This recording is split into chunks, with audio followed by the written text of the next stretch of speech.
Hi, my name is Joe Weaver, and I'm a registered nurse, and I will go over with you diabetes, glucose monitoring. Well, let's first go over what diabetes is. Diabetes is a disorder that affects the way your body uses food for energy. Normally, the sugar you take in is digested and broken down into simple sugars known as glucose. The glucose then circulates in your blood, where it waits to enter the cells so that it can be used as fuel. Insulin, a hormone produced by the pancreas, helps moves the glucose into the cells. A healthy pancreas adjusts the amount of insulin based on the level of glucose. But if you have diabetes, this process breaks down and blood glucose levels rise and they become very high because they don't have the insulin, or they don't have the lock and key method to fit the glucose molecules so that they can go into the cells such as the muscle and the heart and actually deliver energy to your body. Prediabetes means that your cells in your bodies are becoming resistant to insulin, or your pancreas is not producing as much insulin as required. Your blood glucose levels are higher than normal, but it's not enough to be called diabetes. This is also known as impaired fasting glucose or implied glucose tolerance. A diagnosis of prediabetes is a warning sign that diabetes can or will later develop. The good news is you can prevent the development of type 2 diabetes by losing weight, making changes in your diet, and exercise. This is why it's extremely important when a doctor gives an individual a diet order that you work with the nutritionist in the house, portion control, choices when you go shopping, learning how to read labels such as carbohydrates and starch, and knowing the difference between milligrams and grams and how much the individual who is on a specific diet can have. Now I will show two videos of type 1 diabetes and type 2 diabetes.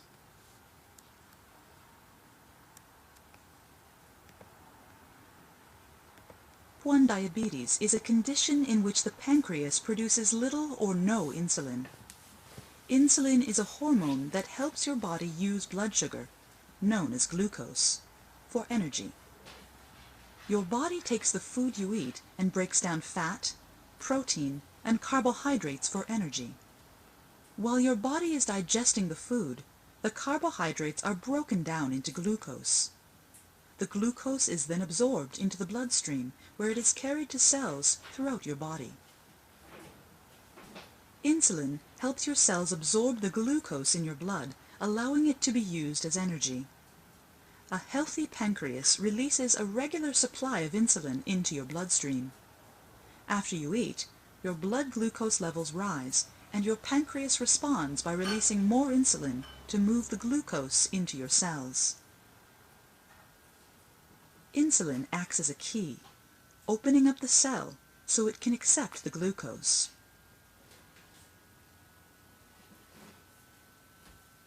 In a person with type 1 diabetes, the pancreas produces little or no insulin. Without insulin, blood glucose levels rise. Without insulin, glucose cannot enter the cells and be used for energy. As a result, it remains in the bloodstream. As a person with type 1 diabetes, it is important to monitor and maintain healthy blood glucose levels. High blood glucose levels over a long period of time can lead to health complications. If your blood glucose level drops too low, even for a short amount of time, you may feel dizzy or too hot or cold. If your blood glucose level drops extremely low, you may lose consciousness. By taking insulin as prescribed by your doctor and maintaining a healthy diet, you can keep your blood glucose levels within a healthy range.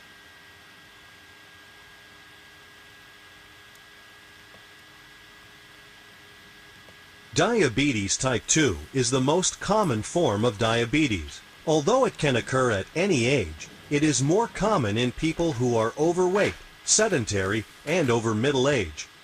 Glucose is the main source of energy for body cells. When blood sugar levels rise, as is normal after a meal, the pancreas gland, located behind the stomach, secretes the hormone insulin. Insulin enters and circulates in the blood and acts on the insulin receptors present in muscle, fat cells, and other tissues of the body. Binding of insulin to these receptors causes the glucose transporters to come to the cell surface. This facilitates the entry of glucose into these cells. In diabetes type 2, the production of insulin is low, and sometimes there may be resistance to insulin. The circulating insulin fails to facilitate the absorption of glucose into the cells and to keep the blood glucose level at optimum levels. This results in the rise of blood glucose levels. The excess in blood glucose reacts with proteins in tissues to form what are known as advanced glycation end products, or AGEs. AGEs create an inflammatory condition in the vasculature, which causes heart disease and damage to other organs, such as the kidneys. Diabetes can eventually cause damage to the heart, arteries, kidneys, nerves, eyes, and skin.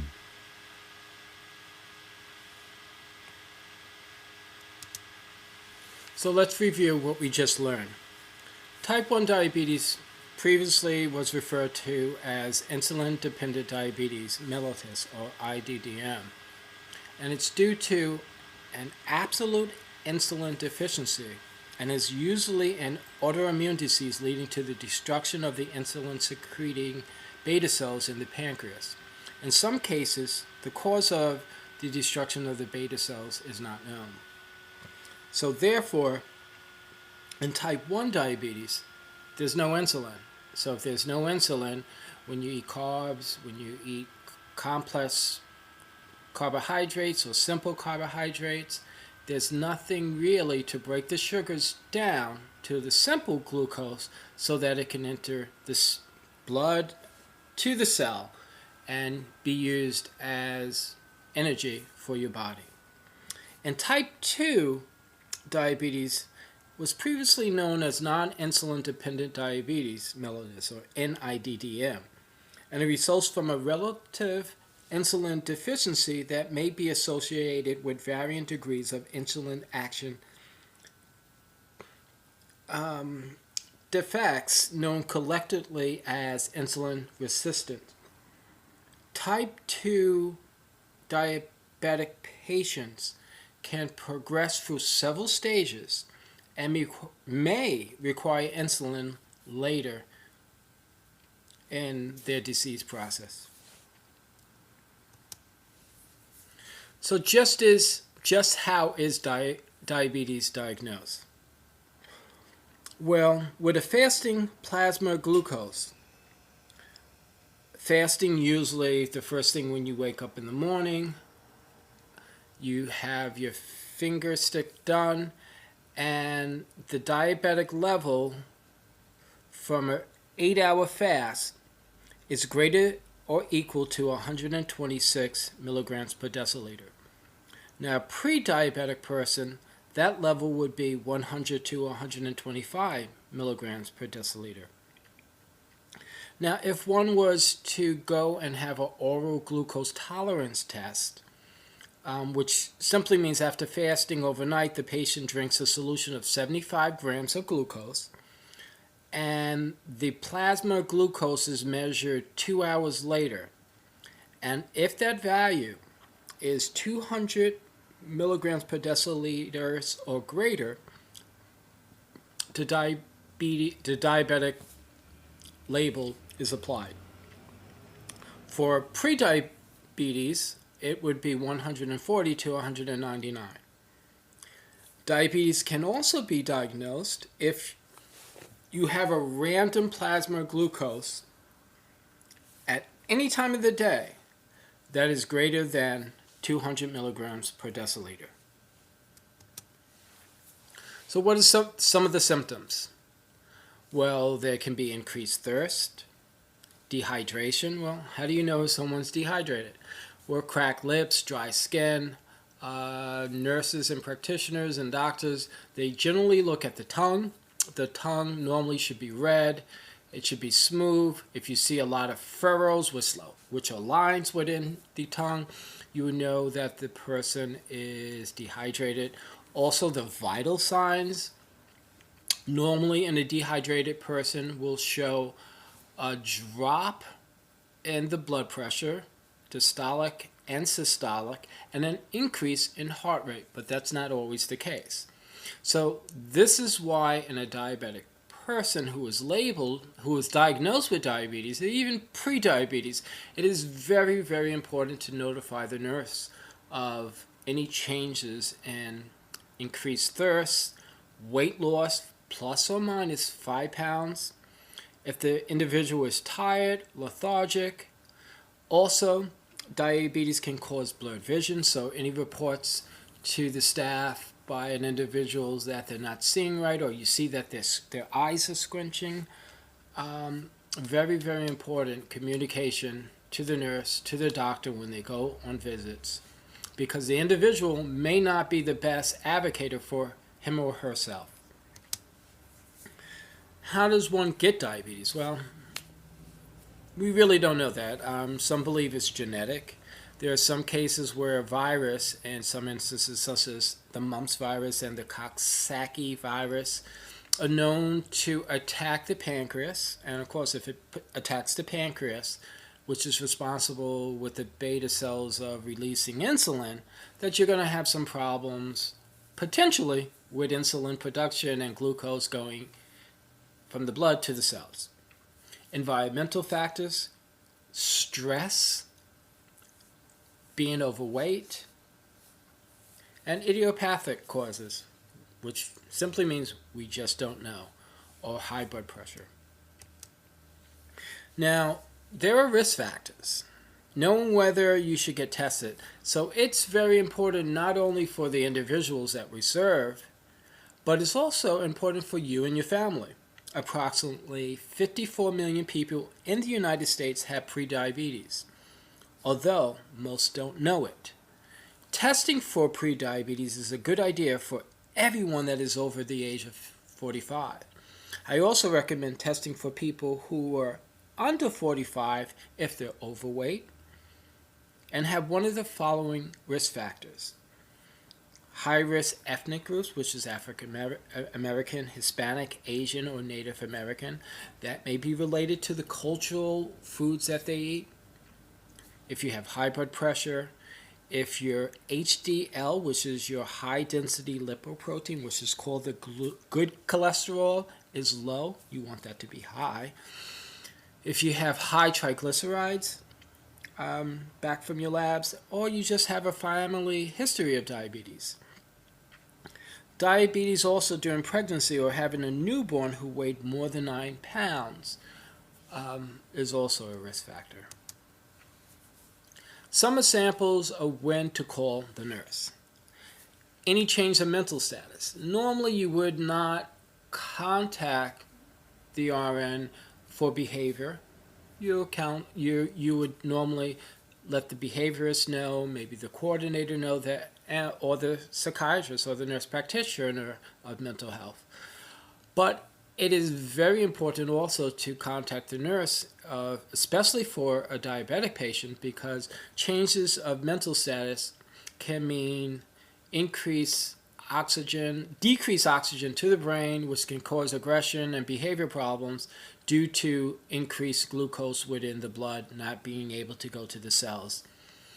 Any wounds on the body, especially wounds that are not healing, nausea or vomiting, can be a serious sign of, especially in type 1 diabetes, called ketoacidosis, in which the blood becomes acidic and you notice this fruity smell on their breath. Difficult breathing or hyperventilating, that's also related to high acidic levels of the blood. That's an emergency. Anything that has to do with breathing is essential for life. You call 911, you make sure the patient's safe, then you call the nurse, and then you call the manager and administrators and so on and so forth. Changes in vital signs or heart rate. That tells a nurse or a practitioner a lot by vital signs. Whether the blood pressure goes up or down and the heart rate remains stable or goes up. Sometimes a nurse may ask you to take the blood pressure of an individual sitting, lying, and then from lying to standing. That will also tell us whether there's a plus or minus of millimeters of mercury when you take the difference between a person who's lying down, the blood pressure, and a person who stands up. Those values can lead the medical professional into making a diagnosis, which can result in call 911. So vital signs are very important. So it's very important when you have a diabetic person in the house, in a group home or residence or apartment program, that you are aware how to do heart rate and blood pressure. Change of weight gain, as we spoke about before. Cuts, blemishes, change of colors, especially the toes and the feet. What the body does, the body is an amazing organ. It's just amazing. So if you have high glucose in the body and that in the blood, and it's not being able to go to the cells where it's needed for energy, and you have the increase of glucose, and you have those AGEs that they talked about in the videos that causes inflammation. Now, what happens with that is it destroys some of the organs within the body. And if your blood doesn't have the required nutrients and fuels that it needs from glucose, it's going to say, well, I'm not going to send my blood and all the nutrients to your toes, your feet, your hair. I'm going to send it to the organs that it really needs energy, like the heart, the brain, and the other organs. So it's very important when you notice any skin blemishes, especially if they're not healing. Blood glucose monitoring may differ from the doctor, what the doctor wants to be called on and what the nurse wants to be called on. Nursing will always take a conservative approach. So if a doctor says, it can go up to 300 and he's not concerned, or 400 and he's not concerned, the nurse may be concerned at 200. So just keep that in mind. Calling the nurse just may be to call so she's aware to see if there's any other relations. Maybe the medications may have to be altered, or maybe a call to the doctor to discuss further strategies. So communication, what I want to get out of this, communication to the nurse of anything that doesn't sound right, doesn't look right, please communicate with the nurse so they can make medical decisions of what to do. So diabetes has many, many complications because it prevents the body from getting the required nutrients. So the eyes are affected, cataracts, retinopathy, ears, there's deafness, kidneys, renal failure, and I've seen it in several uncontrolled diabetic patients where their kidneys just fail. The nerves, they get peripheral neuropathy. The autonomic neuropathy was what I spoke about before, where the nurse or the doctor may say you need to measure the blood pressure and the heart rate of sitting, lying, and standing. Those degrees should be no more than 20. 30 can be dangerous. The person could actually die. Heart ischemia, heart disease. Ischemia just means a lack of oxygen and nutrients to an organ. And cardiac failure, which is heart attack. Your legs can not get any nutrients, so they will look very red in appearance, and there may be even gangrene. The brain, you can have a stroke, We talked about gangrene in the feet, the skin. You can have just poor skin integrity. Often, a nurse will put in place for you to check the feet daily. Why? Well, because the feet is not important to the body is not going to send blood rich in nutrients to the feet, to the extremities. It's going to send it to the brain and the heart where it needs to survive. So the feet will be the last thing, even for nerves to develop. So it is very common for someone who has uncontrolled diabetes to not have sensations in their feet. So if they step on a pebble, they may not feel it. If they cut themselves, they may not feel it. If they even put their foot in hot water, they may not feel it. So we can't expect the individual or the patient to report these things because they just don't feel it.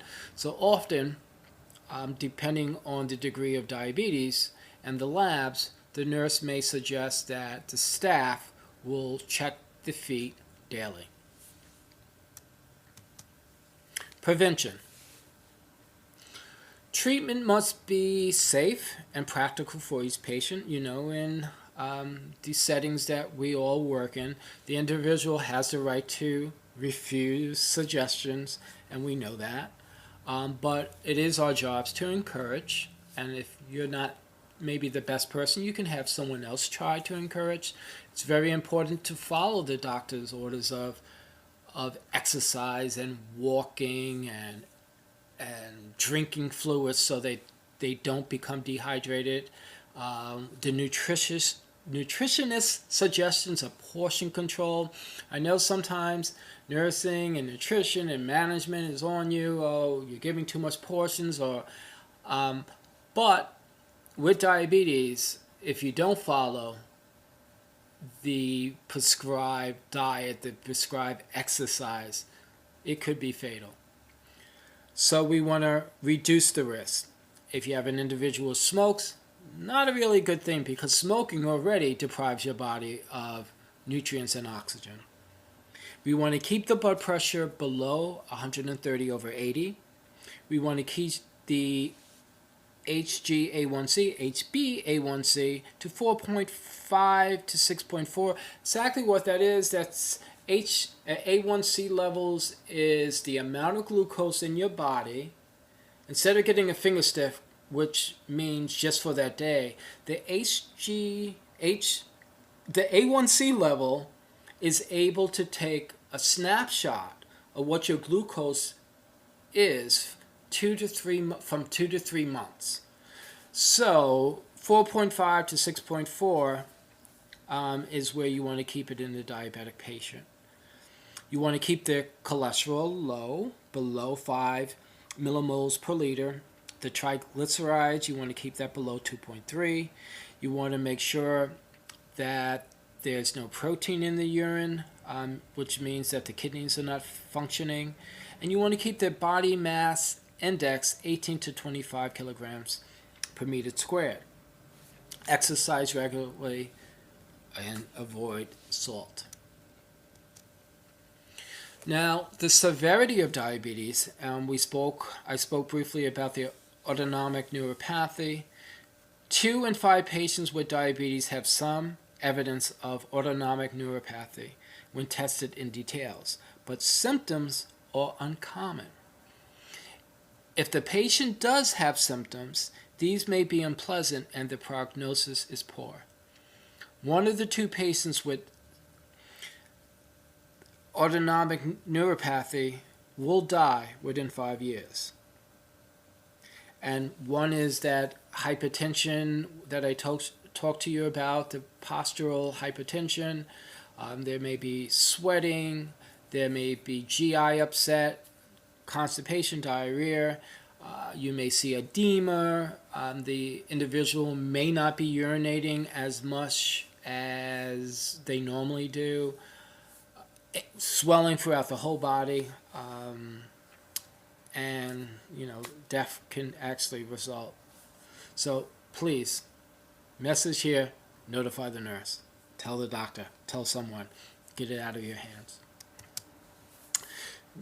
These slides just show what I was talking about, where the skin areas, these, a nurse, doctor actually can see these rings. There's a ring around the neck on the right-hand side. That is a perturbant factor that says, okay, this person may have diabetes. These dark blackish on the axilla of the armpit also shows that diabetes is within the person's, the person has diabetes. The neuropathy, we spoke about gangrene and how the nerves don't cause sensation to the brain, so the individual with diabetes, uncontrolled diabetes, may not know that they got a scratch on their toe and it becomes gangrenous, infection comes, eats the tissues, and poof, it's gone.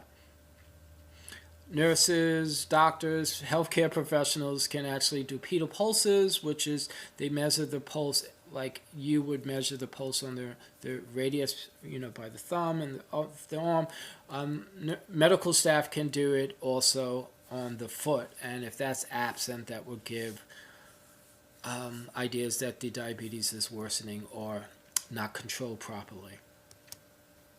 So diabetes is serious. Diabetes tissue damage can blind, cripple, and kill. It can be prevented. Patients and diabetic caregivers and staff must make a strenuous effort to prevent diabetes tissue damage. Patient information is a vital factor in helping patients to reduce the risk of tissue damage. To reduce the risk of tissue damage, people with diabetes should know that they need to keep their blood pressure under control. If you notice that the vital signs are changing, please notify the nurse. Let the primary physician know. Antihypertensive meds may be warranted, or antidiuretics may be warranted.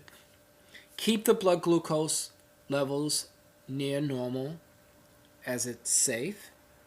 You want to keep the lipids and the cholesterol and the fats at a normal level. And you want the individual to exercise and not gain extra weight.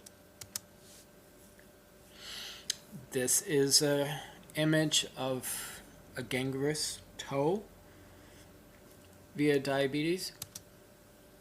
Neuropathy, diabetic neuropathy reduces the sensation of pain, temperature, and position. Rubs, scrapes, and knocks are ignored because they cannot be felt. Patients may walk around with pebbles in their shoes all day without realizing it. Skin may be burned by near boiling water with no sensation of heat or pain. If you do not know where your foot is in space, you cannot keep the best position for weight-bearing safety. Calluses can build under the metatarsal heads and elsewhere. Neuropathy may alter the circulation, causing arteriovenous shunting and depriving the tissues of oxygen. Cardiovascular issues, the macrovascular disease, which is the heart, the arteries, the big vessels, including heart attacks, strokes. The microvascular disease disables complication for the eyes, the retinopathy, and the kidneys, which is the nephropathy. The vascular outcomes are improved through multifactorial interventions. Tight control of glycemia, blood pressure, serum cholesterol. Very important to follow the nutritionist suggestions and the doctor's orders, and to ensure and encourage the individual to take their meds, especially antihypertensive meds and the diabetic meds. Right here is an image of poor peripheral vascular disease where the tissue is not getting enough oxygen and you have the poor skin integrity. Remember, very important, that a diabetic individual looks at their body and reports to the staff, which will report to the nurse, which will report to the doctor, that there are changes in the skins and there are wounds that are not healing. Infection.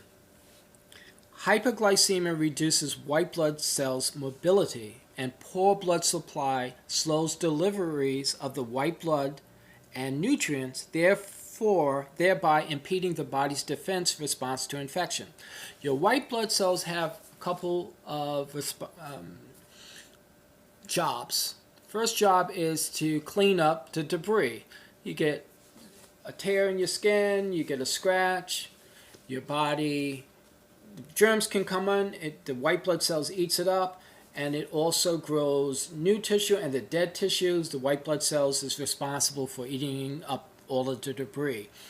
Now with a diabetic individual, that bacteria, that bug is able to go into the body and it's not able to fight as well as it would in a person who didn't have diabetes, because the white blood cells are not active as they should be.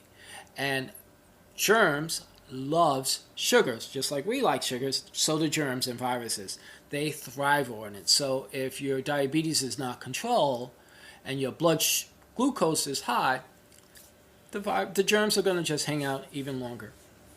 So infections, colds, any type of signs and symptoms of infection, fever, please let the nurse know. For another individual, it may be simple. You don't have to let the nurse know of a sniffle. You give them the PRN medication and it happens the next day. Then you call the nurse. But I am saying any change of status, you let the nurse know. Monitoring blood glucose. The importance of following the doctors and nursing directors for glucose monitoring via fingersticks. It's very important when a doctor requests lab work to be done, that lab work is done as soon as the doctor orders it or the date that he says it should be done. And it is the staff's responsibility to request those labs. Sign whatever papers you need for HIPAA so that our residents, the nutritionist can have the labs, the nurse can have the labs, and the doctor can have the labs. And we would like those labs faxed to us or picked up, if they cannot be faxed, 2 to 3 days of the drawer. And any blood glucose finger sticks abnormalities greater than 199 or less than 80, the nurse needs to know, where the doctor may have higher ranges, where he wants to be notified. Signs and symptoms that diabetes is worsening, or pre-diabetic people who do not know that they're pre-diabetic, would be frequent urination, where you may not think that it's so important to let the nurse know that if you're an overnight staff and you notice that an individual is getting up 2-3 times a night, going to the bathroom, drinking a lot of water, or requiring a lot of fluids when they never really like fluids. They're having extreme hunger.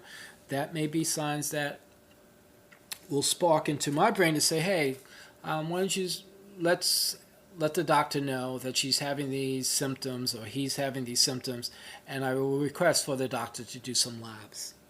Any unusual weight loss or gain, flu-like feelings, that goes back to infection, extreme fatigue, weakness, lack of appetite, increase of appetite, irritability, any reports of vision problems, that bumping into the wall when normally they didn't, cuts or bruises that are slow to heal, frequent infections, itching of the groin area, bladder infections, numbness, tingling in their hands, dark circles, patches around the neck, under their arms, elbows, knees.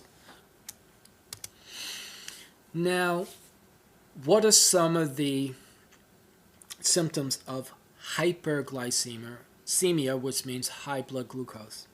Causes too much food, they're eating too much, or too little insulin, or the insulin is now worse than it was and now there's resistance, or not taking the medications, illness and stress will increase glucose levels within the blood.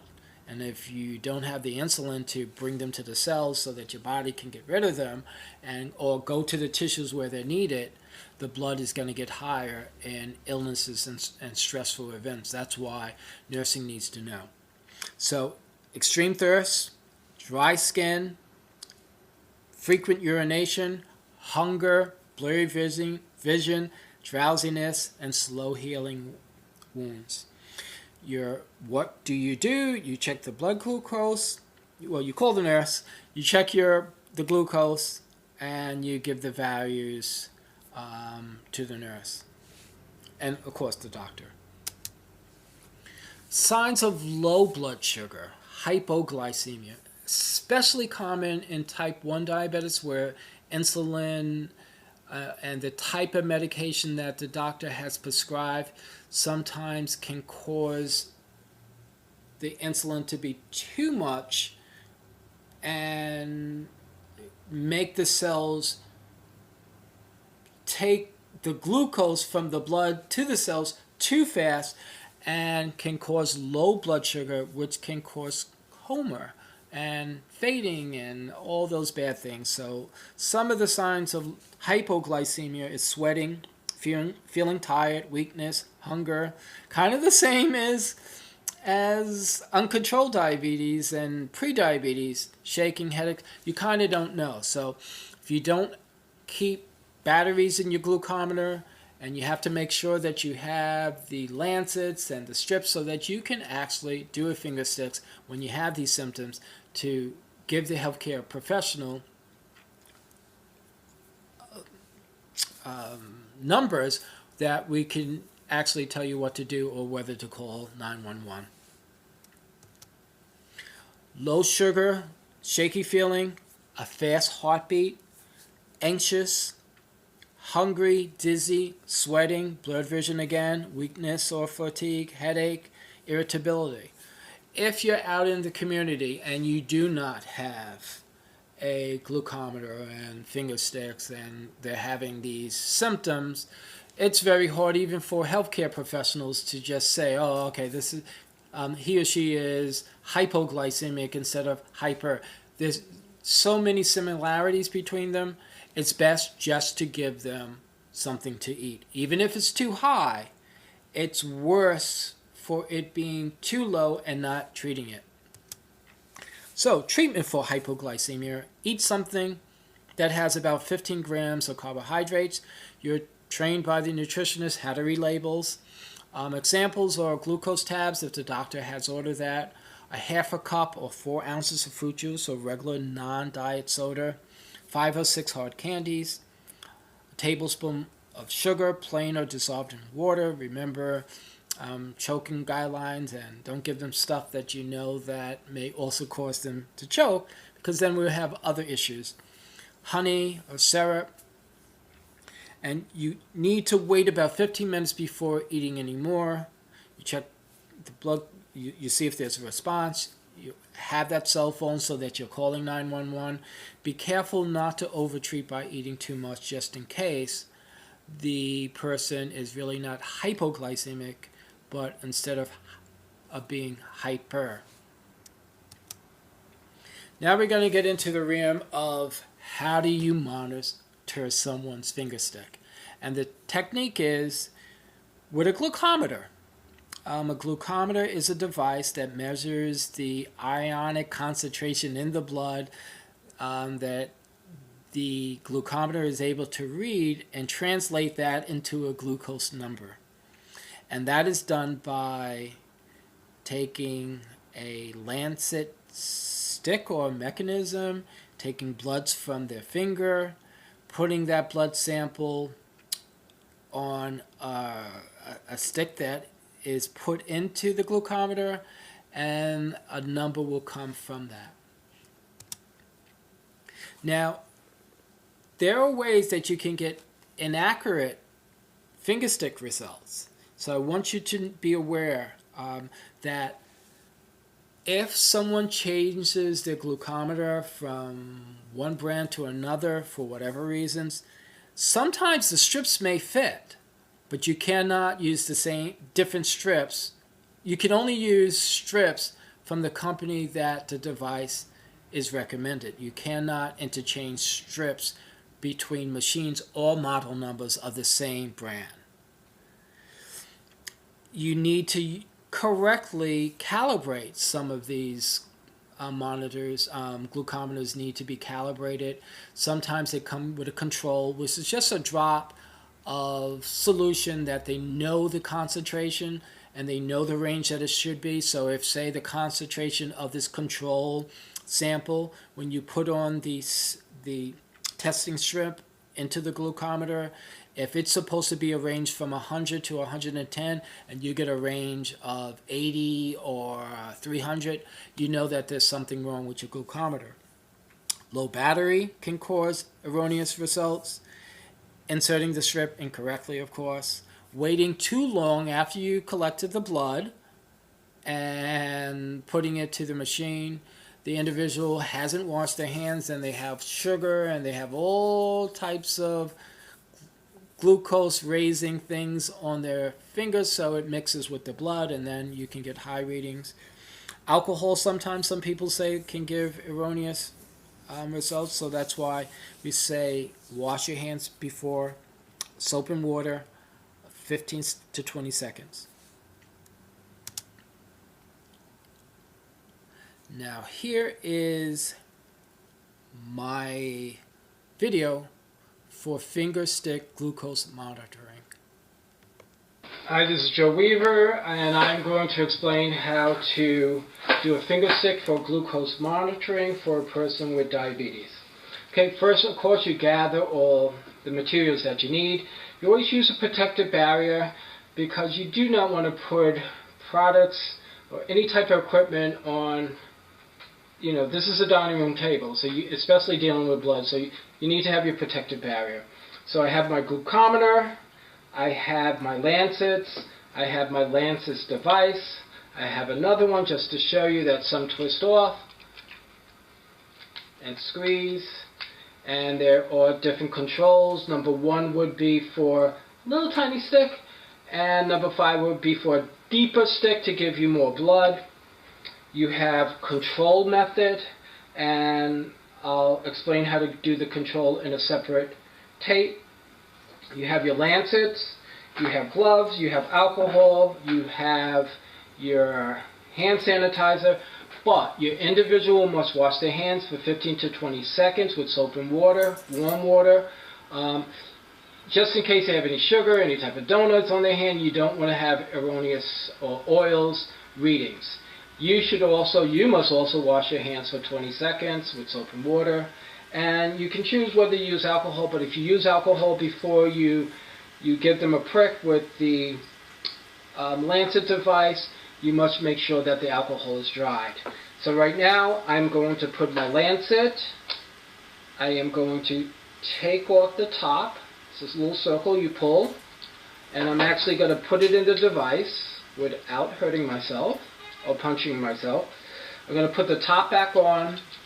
The dials are from 1 drop to a big drop, and I'm going to put it on a big drop for me.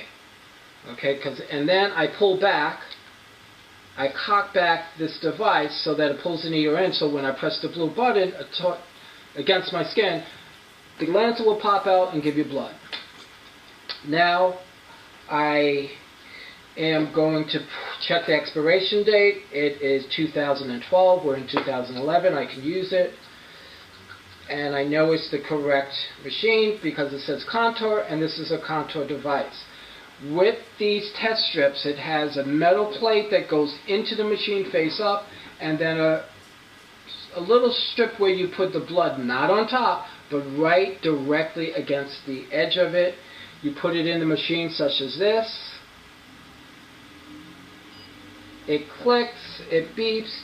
Now you're ready to deal with the individual after they wash their hands, the patient. You don your gloves. I'm not going to don this other gland because I'm going to use this hand as it is the patient, but of course you would have both gloves on. You clean the area if need be. You milk it so the blood can go down. You don't want to do it right on the palm of the finger because there's a lot of nerves there and it will hurt. So you do it on the side. The tip is usually a little too rough. So I'm going to do it just right on the side. I'm going to press this down on my finger on the side, and then I'm going to press the blue button, and it's going to inject the lancet into my skin and give me some blood. Okay. And the blood's coming out, a nice juicy blood. I had some coffee with sugar, so my glucose should be high. Now I am going to actually put it on the tip, not on the top. And the pipette action sucks up the blood. 3, 2, 1. And it says 114. You wipe off you take some alcohol, or you use a gauze to clean the individual's blood from there. After you clean the individual's hand, you can tell them to wash their hands again, or you can put alcohol. And you don't take off your gloves yet because you're still dealing with potentially infectious blood products.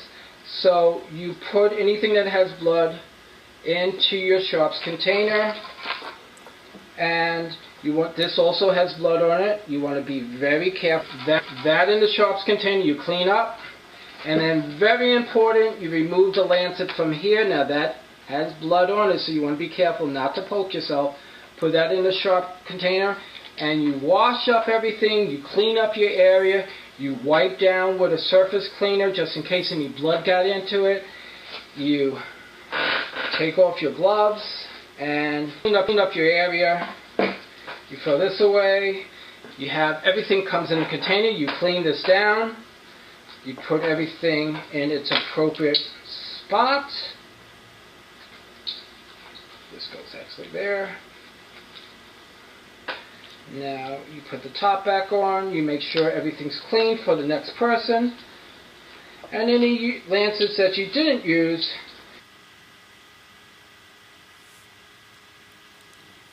you put back, or you put them into the sharps container. Okay, questions and answers. If there's no questions, this concludes your yearly diabetes training and certification that is required. Take care.